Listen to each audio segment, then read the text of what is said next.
अभिषेक अपनी पत्रकारिता के लिए हमेशा कुछ नया खोज लाने की तलाश में लगा रहता है। इसी सिलसिले में आजकल उसका मन एक लेख को लेकर परेशान और बेचैन है। लेख को पूरा करने की जद्दोजहद में वह रात को काम करते करते सो जाता है। सुबह 6 बजे अलार्म बजता है। उठकर अलार्म को बंद करते ही उसकी नज़र लैपटॉप स्क्रीन पर लिखे अपने एक लेख पर पड़ती है, जिसको उसने शीर्षक दिया था अनसुनी आवाज़ें। उसके चेहरे पर अफसोस वाले भाव साफ साफ बतला रहे हैं कि रात भी वह अपना काम पूरा नहीं कर पाया।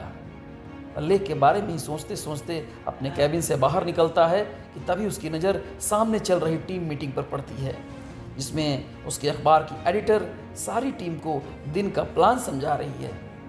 कांच के दरवाजे के पास खड़ा अभिषेक उनको देखते देखते फिर अपने लेख के बारे में सोचने लग जाता है। सोचते सोचते वह बाहर निकल जाता है और एक बेंच पर जाकर बैठ जाता है। तभी उसके फ़ोन पर अपने एक दोस्त का मैसेज फ्लैश होता है। वह मैसेज को देखता है। अपनी कहानी कब ला रहे हो दोस्त? मैसेज देख मन ही मन में वह सोचने लगता है, शायद अब मुझे इस लेख को लिखने का इरादा छोड़ देना चाहिए। उसके मन में नकारात्मकता घर करती जा रही थी। वहीं थोड़ी दूर मीटिंग के बाद सारी टीम अपने अपने टास्क के लिए निकलने से पहले चर्चा कर रही है। तभी उसके ऑफिस में काम करने वाली साक्षी की नज़र दीपक पर पड़ती है। वो उसको जाकर पूछती है, क्या बात है दीपक? परेशान लग रहा है, कोई बात है क्या? बता मुझे। पर वो उसे नहीं बताता। लेकिन साक्षी पहले भी उसको मीटिंग के दौरान दूर खड़े खड़े देख चुकी थी और उसका मदद करने का मन बना चुकी होती है। और जाते जाते उसकी बेंच पर एक कागज में मुड़े हुए कुछ बातें लिखकर छोड़ जाती है।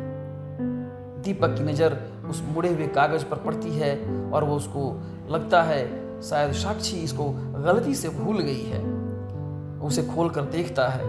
उसमें संस्कृत में एक श्लोक लिखा होता है, उद्धरेत आत्मना आत्मानम न आत्मानम अवसादयेत आत्मैव ही आत्मनः बंधुः आत्मैव रिपुरात्मनः। और अपने घर जाते जाते उसे उस श्लोक का अर्थ जानने की इच्छा होती है। वह श्लोक को अपने मोबाइल में सर्च करता है तो देखता है कि यह श्रीमद् भगवद गीता का एक श्लोक है। वह उसका अर्थ समझने की कोशिश करता है।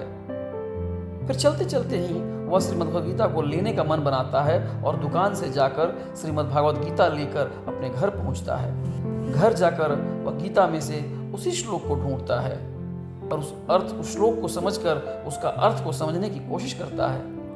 तभी अचानक उसको एक सकारात्मक ऊर्जा महसूस होती है। वह समझ जाता है कि नकारात्मक विचारों ने उसको घेर लिया था। इसी कारण उसने हार मान ली थी। अब मन ही मन उस लेख को पूरा करने के फैसले के साथ वह सो जाता है। अगले दिन अपने को सही दिशा में लगाकर एकाग्रता के साथ अपने शीर्षक अनसुनी आवाज़ें नामक लेख को पूरा करता है। इस लेख में वह मन की मनमानी के बारे में बताता है।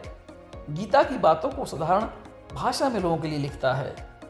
मन को काबू करना बहुत ज़रूरी है। मन ही आपका सबसे बड़ा मित्र और सबसे बड़ा शत्रु भी है। मन को आप जिस दिशा में ले जाते हैं उसी दिशा में यह आपको भी ले जाता है। मन आपको ऊपर भी उठा सकता है और नीचे भी गिरा सकता है।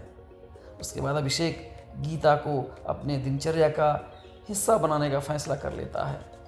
फिर अगले दिन अपने लेख को पूरा कर अभिषेक एडिटर के पास पहुंचता है। एडिटर उसके लेख को पढ़ने लगती है और पढ़कर उसके लेखन से प्रभावित होकर सिर हिलाती है। इसके साथ ही सारी टीम उसकी सराहना करते हुए तालियां बजाती है। अभिषेक मन ही मन में साक्षी का धन्यवाद करता है और फिर वह श्री कृष्ण को स्मरण करते करते उनको मन ही मन प्रणाम करता है।